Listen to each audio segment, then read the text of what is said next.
Salut, toi derrière ton écran et bienvenue sur Regard Critique. Comme vous avez pu le voir, on a fait une vidéo il n'y a pas très longtemps sur le Hellfire Club. Je vous invite d'ailleurs à aller jeter un coup d'œil juste avant de voir cette vidéo, car aujourd'hui, on est de retour au Hellfire, mais cette fois-ci, nous allons y aller de nuit. Pour cette vidéo, ça va être en mode urbex. Je ne vais pas commenter les images, elles vont parler d'elles-mêmes. Je déconseille tout de même de faire la même chose, car nous étions seuls, de nuit, dans le lieu le plus hanté d'Irlande. Je m'excuse déjà pour la qualité des images, car malheureusement je n'ai pas de vision nocturne sur ma caméra, mais j'ai une lampe qui a une très bonne capacité d'éclairage, mais malheureusement de temps en temps vous allez voir, ça peut un petit peu flouter. Je vous souhaite une bonne vidéo, j'espère qu'elle vous plaira, et je n'ai plus qu'à vous souhaiter bonne journée!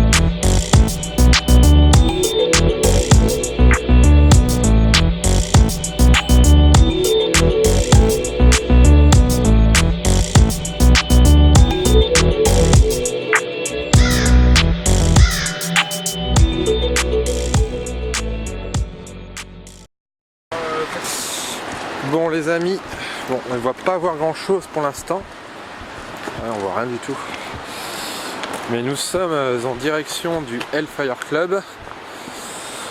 Comme par hasard, on vient d'arriver et il commence à pleuvoir.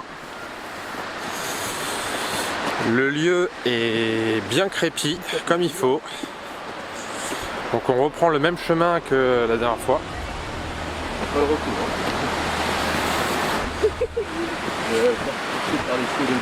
Donc là on en a pour une petite demi-heure de marche, on est 4. On a vu avec le taxi pour qu'il revienne nous chercher dans 2 heures je crois, un truc comme ça. 3 heures, voilà. Bon, bah, on est parti pour 3 heures, 3 heures au Hellfire. Alors, le micro est allumé, nickel. Donc là les copains, on est toujours sur la route, on va pas tarder à arriver, dans 5-10 minutes on y est. Alors, le lieu est vraiment pas accueillant, il pleut de plus en plus, les arbres ils font un bruit de bâtard avec le vent, c'est comme si le lieu nous disait cassez-vous.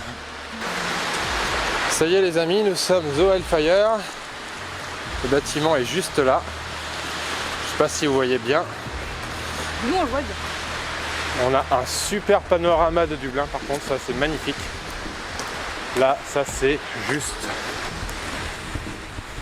incroyable. Ça c'est vraiment, ça par contre vous le voyez, bien comme il faut. Ouais. Ça, rien que pour ça, ça vaut le coup de monter les gars. Entrée. Enfin c'est des fenêtres ça.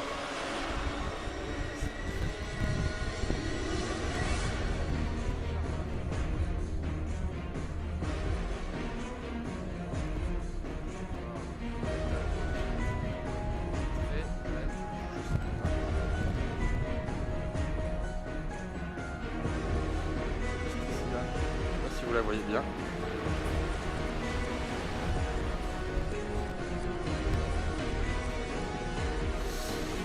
on attend juste.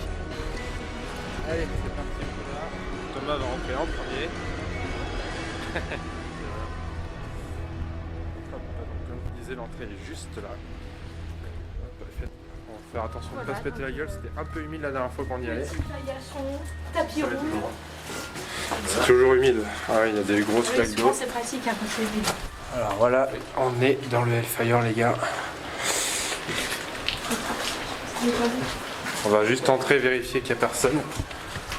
Là dans cette salle, il n'y a personne, c'est bien. On va faire le tour. Oh putain. Juste un peu touché. Ouais mais je l'ai. Je peux te dire que je me suis pissé dessus.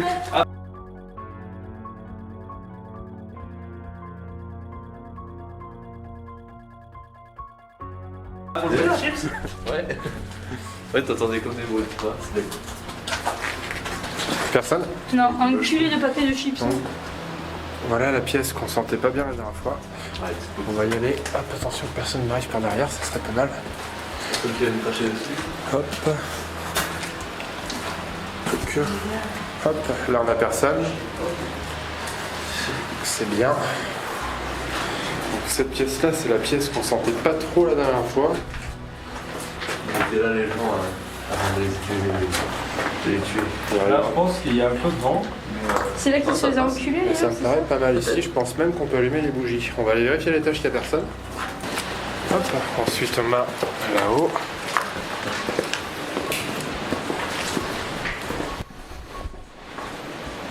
On va aller voir à gauche, il y a une pièce là-bas aussi, on va d'abord aller voir là. Tac, là-bas.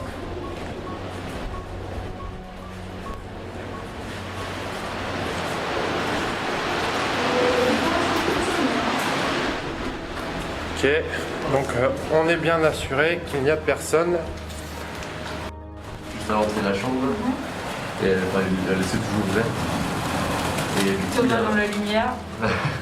alors le feu de l'action. Et genre, du coup, un moment il s'est réveillé en pleine nuit et il a vu quelqu'un devant la porte du placard. Il était genre comme ça en train de le fixer quoi. Et du coup il fait Thibaut, c'est son frère qui est en dessous, Thibaut, et il regarde, maintenant il est dehors. Et il appelle du coup toute sa famille et tout. Personne. Puis là il y a du coup l'ombre qui part dans le placard comme ça Voilà. et qui disparaît dedans. Et après, en fait, il a fait des recherches sur internet et tout, ou je sais plus où, et il a découvert qu'il y avait quelqu'un qui s'était pendu sur une poutre qui était dans le grenier où il habitait. Ah, vache. Yes. Ouais, Arrête. voilà. Sympa. Voilà. Ok. On va refaire un petit tour, Crame les doigts. sachant qu'on a entendu des... Enfin, on n'a pas entendu de bruit en fait, on a eu peur à un moment parce qu'il y a eu un plastique qui a bougé. Mais après, en fait, dans les lieux en soi, on entend un peu des bruits, mais bon, il y a le vent à mort, donc on peut pas savoir trop. Enfin, j'ai l'impression que c'est plus le vent. C'est le lieu humide, il y a du vent. On est partout. J'ai viré ça. Donc on va commencer par l'étage du haut.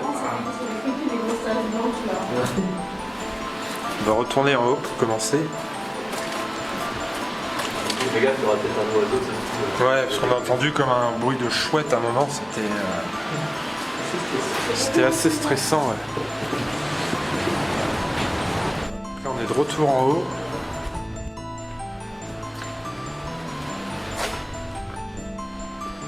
Hop là. Ah, voilà ce bruit. Ah, l'explication les amis, nous avons des pigeons. Donc on n'était pas fous, c'était bien des oiseaux. Ah bah tu m'étonnes, le bruit de... Ah les enfoirés, ils nous ont fait peur tout à l'heure quand même un petit peu. J'étais pas folle, les gars. Ouais, on avait entendu des bruits. Bon, on a trouvé l'explication, il y a des pigeons. Comme nous, ouais. Comme nous.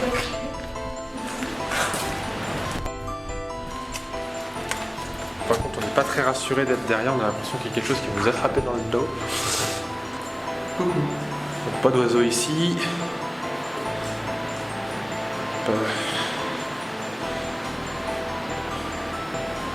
Peut-être parce que, comme c'est très humide, il y a des petites gouttes qui n'arrêtent pas de tomber en fait. Tout à l'heure, il y en a une qui m'a bien fait stresser, qui est tombée juste à côté de moi.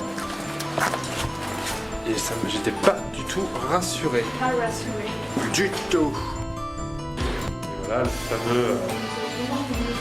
le fameux paquet de chips qui a pas arrêté de bouger avec le vent et qui nous a fait un peu stresser. Quand des connards qui mangent de la malbouffe, ça, hein. Voilà, Léa qui n'arrête pas de râler depuis le début. Enculé. Donc voilà, je pense qu'on est pas mal. On va faire tranquillement le demi-tour. Ouais, Ouais. Bon alors, Thomas, qu'est-ce que tu as pensé de cette expérience? c'était sympathique. C'est sympathique. Ouais. On avait parlé avec des fantômes. Ah, t'es pas trop déçu qu'il n'y ait pas de fantôme? Ah, c'est pas grave. Au pire, on va faire des enregistrements. Ouais, Thomas, toi t'en as pensé quoi de cette expérience au Hellfire Club de nuit? Eh ben écoute, c'est très petit en soi. Du coup, on y reste pas une heure, mais c'est vrai que quand même il y a beaucoup de bruit. Parce que si t'es pas quelqu'un de rationnel, tu te dis, oh, là il y a des fantômes partout, mais il y a de l'humidité partout. Là on peut voir, il y a de l'eau qui tombe La carrément, sédimentation. des stalactites et tout. On a même vu des oiseaux à nuit, donc il y a du bruit de partout, puis c'est au milieu de la forêt, du coup t'as la forêt à côté, le vent. Il y a du bruit constamment, c'est pas un lieu calme, donc voilà. Et enfin Léa, qu'est-ce que tu penses de ce Et lieu? bah, c'était moins cher que Trinity College et c'était plus intéressant. Voilà. Après, niveau accueil, il n'y a plus de fenêtres, il y a du vent, il n'y a pas de chauffage. Enfin, franchement, sur TripAdvisor, je vais mettre 0. Mais après, la vue est très jolie, donc ça rattrape un peu ma note. Nickel. Bon bah voilà, bah, merci les amis. Et on est parti, et s'il se passe quelque chose sur la route, on se fait attaquer par un chien errant ou quelque chose, bah je essaierai d'allumer la caméra assez vite. Voilà, allez, au revoir le Hellfire Club.